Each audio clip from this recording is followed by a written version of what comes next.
আসসালামু আলাইকুম। আজকের বাংলা নিউজে সবাইকে জানাচ্ছি স্বাগতম। শুরুতে জানাচ্ছি বিশ্ব আলোচিত খবরের সংবাদ শিরোনাম। আজকের বাংলা নিউজের সাথেই থাকুন। গাজায় 22 মাস ধরে চলা সংঘাতের প্রায় উপত্যকাটিতে 500 থেকে স্কুল ধ্বংস করেছে ইসরায়েলি বাহিনী। ও স্কুলগুলোই গাজার বিভিন্ন এলাকা থেকে বাস্তুচ্যুত বাসিন্দারা আশ্রয় নিয়েছিলেন। আন্তর্জাতিক মানবাধিকার সংস্থা হিউম্যান রাইটস ওয়াচ এক বিবৃতিতে এ তথ্য জানিয়েছে। ইউক্রেন যুদ্ধ বন্ধে রাশিয়াকে মার্কিন প্রেসিডেন্ট ডোনাল্ড ট্রাম্পের দেওয়া আলটিমেটাম শেষ হওয়ার মুহূর্তে আগামী সপ্তাহে ট্রাম্প ও পুতিনের মধ্যে বৈঠক হতে পারে। সেই সঙ্গে রাশিয়া থেকে তেল কেনা দেশগুলোকে লক্ষ্য করে ট্রাম্পের অতিরিক্ত শুল্ক হুমকির মুখে ক্রমবর্ধমান বৈশ্বিক উত্তেজনা নতুন মাত্রা পাচ্ছে। এমন প্রেক্ষাপটে পুতিন ট্রাম্পের আসন্ন বৈঠকের খবর এলো।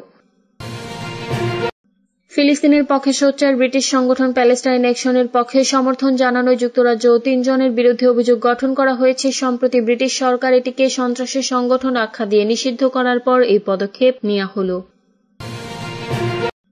যুক্তরাষ্ট্র প্রেসিডেন্ট ডোনাল্ড ট্রাম্পের সঙ্গে নিজের সম্ভাব্য বৈঠকটি সংযুক্ত আরব আমিরাতে অনুষ্ঠিত হতে পারে বলে জানিয়েছেন রাশিয়ার প্রেসিডেন্ট ভ্লাদিমির পুতিন। সাংবাদিকদের তিনি একথা বলেন।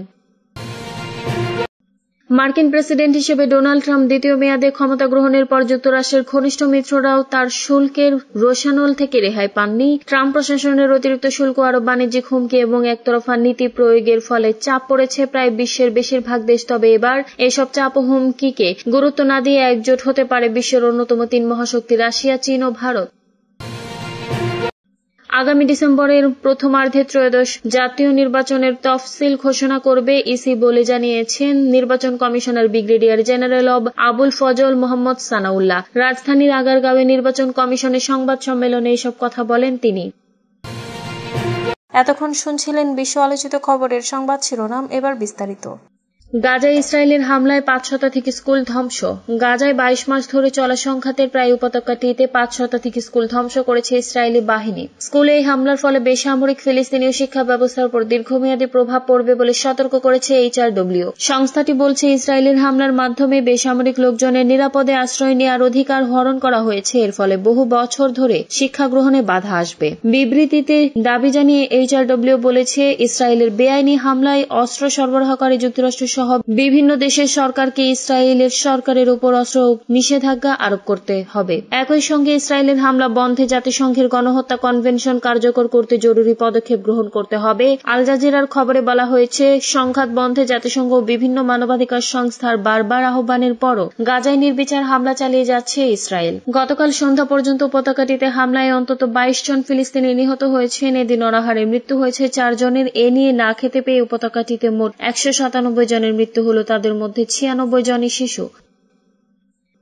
ক্রমবর্ধমান উত্তেজনার মধ্যে আগামী সপ্তাহে বৈঠকে বসছেন ট্রাম্প পুতিন। ইউক্রেন যুদ্ধ বন্ধে রাশিয়াকে মার্কিন প্রেসিডেন্ট ডোনাল্ড ট্রাম্পের দেওয়া আলটিমেটাম শেষ হওয়ার মুহূর্তে আগামী সপ্তাহে ট্রাম্প ও পুতিনের মধ্যে বৈঠক হতে পারে। সেই সঙ্গে রাশিয়া থেকে তেল কেনা দেশগুলোকে লক্ষ্য করে ট্রাম্পের অতিরিক্ত শুল্ক হুমকির মুখে ক্রমবর্ধমান বৈশ্বিক উত্তেজনা নতুন মাত্রা পাচ্ছে। এমন প্রেক্ষাপটে পুতিন ট্রাম্পের আসন্ন বৈঠকের খবর এলো। রুশ প্রেসিডেন্টের দপ্তর জানিয়েছে ডোনাল্ড ট্রাম্প এবং ভ্লাদিমির পুতিন আগামী দিনগুলোতে দেখা করতে সম্মত হয়েছেন। ট্রাম্পও বলেছেন যুদ্ধের অবসান নিয়ে আলোচনা করার জন্য খুব শিগগিরই রাশিয়ান এবং ইউক্রেনীয় প্রেসিডেন্টের সঙ্গে ব্যক্তিগতভাবে দেখা করার একটি ভালো সুযোগ রয়েছে। ইউক্রেনের ভলোদিমির জেলনস্কি এই ধারণার প্রতি সমর্থনের প্রতি ইঙ্গিত দিয়েছেন। ভ্লাদিমির পুতিনও বৃহস্পতিবার 7 আগস্ট বলেছেন, সংযুক্ত আরব আমিরাত ট্রাম্পের সঙ্গে তার বৈঠক আয়োজন করতে পারে সম্ভবত আগামী সপ্তাহের প্রথম দিকে। তিনি বলেন, তবে জেলনস্কির সঙ্গে বৈঠক থেকে তিনি অনেক দূরে আছেন, কারণ শর্ত পূরণ করা হয়নি। এই ধরনের পরিস্থিতি তৈরি হতে এখনো অনেক পথ বাকি। ইউক্রেনে যুদ্ধবিরতিতে সম্মত হওয়ার জন্য রাশিয়াকে ট্রাম্পের দেওয়া সময়সীমা শুক্রবার শেষ হচ্ছে।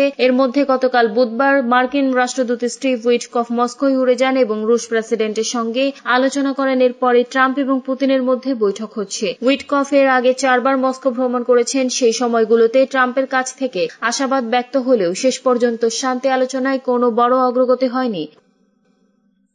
যুক্তরাজ্যে ফিলিস্তিনি অ্যাকশনকে সমর্থন করায় 3 জনের বিরুদ্ধে অভিযোগ গঠন। ফিলিস্তিনের পক্ষে সোচ্চার ব্রিটিশ সংগঠন প্যালেস্টাইন অ্যাকশনের পক্ষে সমর্থন জানানোয় যুক্তরাজ্যে 3 জনের বিরুদ্ধে অভিযোগ গঠন করা হয়েছে। সম্প্রতি ব্রিটিশ সরকার এটিকে সন্ত্রাসী সংগঠন আখ্যা দিয়ে নিষিদ্ধ করার পর এই পদক্ষেপ নেওয়া হল। গত 5 জুলাই মধ্য লন্ডনে প্যালেস্টাইন বিক্ষোভের পর 2 নারী এবং 1 জন পুরুষকে গ্রেপ্তার করা হয়। তারা হলেন পশ্চিম সাসেক্সের 71 বছর বয়সী জেরেমি শিম্পাম, সারে এলাকার 71 বছর বয়সী ব্রুজিট মারে এবং লন্ডনের হ্যাকনির 53 বছর বয়সী ফিওনা ম্যাকলিন। অভিযোগ গঠন করে এই তিনজনকে আগামী 16 সেপ্টেম্বর ওয়েস্টমিনস্টার ম্যাজিস্ট্রেট আদালতে হাজির করতে বলা হয়েছে। এদিকে কয়েক সপ্তাহ ধরে প্রতি শনিবার যুক্তরাজ্য জুড়ে প্যালেস্টাইন অ্যাকশন নিষিদ্ধের প্রতিবাদে বিক্ষোভ হয়ে আসছে। আগামী শনিবার বিকেলে লন্ডনের পার্লামেন্ট স্কোয়ারে বিক্ষোভের পরিকল্পনা করা হচ্ছে। যদিও কয়েক সপ্তাহেরত বিক্ষোভে পুলিশ ব্যাপক দমন-পীড়ন ও গ্রেপ্তার কার্যক্রম চালিয়েছে। 5 জুলাই থেকে প্যালেস্টাইন অ্যাকশনের ওপর নিষেধাজ্ঞা কার্যকর করার পর থেকে ব্রিটিশ পুলিশ সতর্ক করে দিয়েছে, তাদের প্রতি সমর্থন প্রকাশ করা এখন একটি অপরাধ। প্রসঙ্গত, দক্ষিণ ইংল্যান্ডের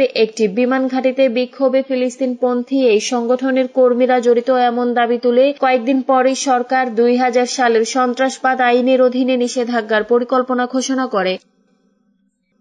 ট্রাম্প পুতিনের বৈঠক হতে পারে সংযুক্ত আরব আমিরাতে। যুক্তরাষ্ট্রের প্রেসিডেন্ট ডোনাল্ড ট্রাম্পের সঙ্গে নিজের সম্ভাব্য বৈঠকটি সংযুক্ত আরব আমিরাতে অনুষ্ঠিত হতে পারে বলে জানিয়েছেন রাশিয়ার প্রেসিডেন্ট ভ্লাদিমির পুতিন। আজ মস্কোতে আমিরাতের প্রেসিডেন্ট মোহাম্মদ বিন জায়েদ আল নাহিয়ানের সঙ্গে বৈঠকের পর সংবাদ সম্মেলনের কথা বলেন পুতিন। এ সময় ট্রাম্পের সঙ্গে তার আলোচিত বৈঠকটি কোথায় হতে পারে তা জানতে চান সাংবাদিকরা। জবাবে পুতিন বলেন, রাশিয়ার অনেক বন্ধু আছে যারা বৈঠকের আয়োজনে সহায়তা করতে প্রস্তুত। এরপর পুতিন বলেন, সংযুক্ত আরব আমিরাতের প্রেসিডেন্ট আমাদের মধ্যে সেই বন্ধুদের একজন। চিন্তা ভাবনা করে আমরা সিদ্ধান্ত চূড়ান্ত করব।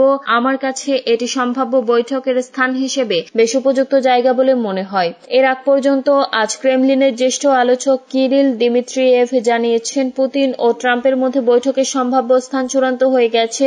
সব ঠিক থাকলে আগামী সপ্তাহে এই বৈঠক অনুষ্ঠিত হবে। বহুল প্রত্যাশিত এই বৈঠকে ঐতিহাসিক হয়ে উঠতে পারে বলে মন্তব্য করেছেন তিনি। আজ ক্রেমলিনের পক্ষ থেকে জানানো হয়েছে, পুতিন ও ট্রাম্পের একান্ত বৈঠকের প্রস্তুতি এরই মধ্যে চূড়ান্ত পর্যায়ে পৌঁছে গেছে। এখন বৈঠকের বিভিন্ন দিক নিয়ে শেষ মুহূর্তে কাজ চলছে।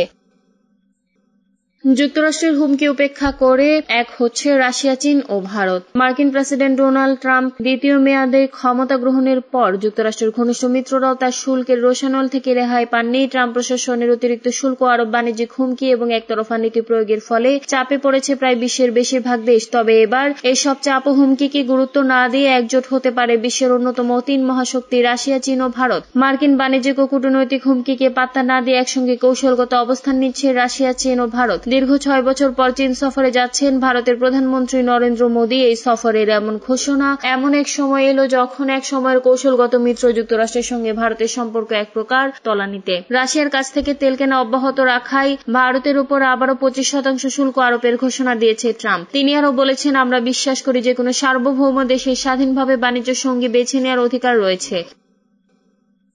ডিসেম্বরের প্রথমার্ধে জাতীয় নির্বাচনের তফসিল ঘোষণা করবে ইসি। আগামী ডিসেম্বরের প্রথমার্ধে ত্রয়োদশ জাতীয় নির্বাচনের তফসিল ঘোষণা করবে ইসি বলে জানিয়েছেন নির্বাচন commissioner brigadier general Abul Fazal Mohammad Sanaullah. বৃহস্পতিবার রাজধানীর আগারগাঁওয়ে নির্বাচন কমিশনের সংবাদ সম্মেলনে এসব কথা বলেন তিনি। নির্বাচনে ড্রোন ব্যবহারের বিষয়ে প্রশ্ন ইসি সানাউল্লাহ বলেন, নির্বাচনে কেউই এমনকি গণমাধ্যমও ড্রোন ব্যবহার করতে পারবে না। কমিশনের পক্ষ থেকেও এর প্রয়োজনীয়তা অনুভব হচ্ছে না। তবে সিসিটিভি ক্যামেরা ব্যবহারের বিষয়ে তিনি বলেন, এখনো চূড়ান্ত সিদ্ধান্ত হয়নি, তবে কমিশন এটি ব্যবহারে আগ্রহী। প্রবাসী বাংলাদেশিদের ভোট গ্রহণ বিষয়ে ইসি সানাউল্লাহ বলেন, এবার প্রবাসীদের ভোট নেওয়া হবে পোস্টাল ব্যালটের মাধ্যমে।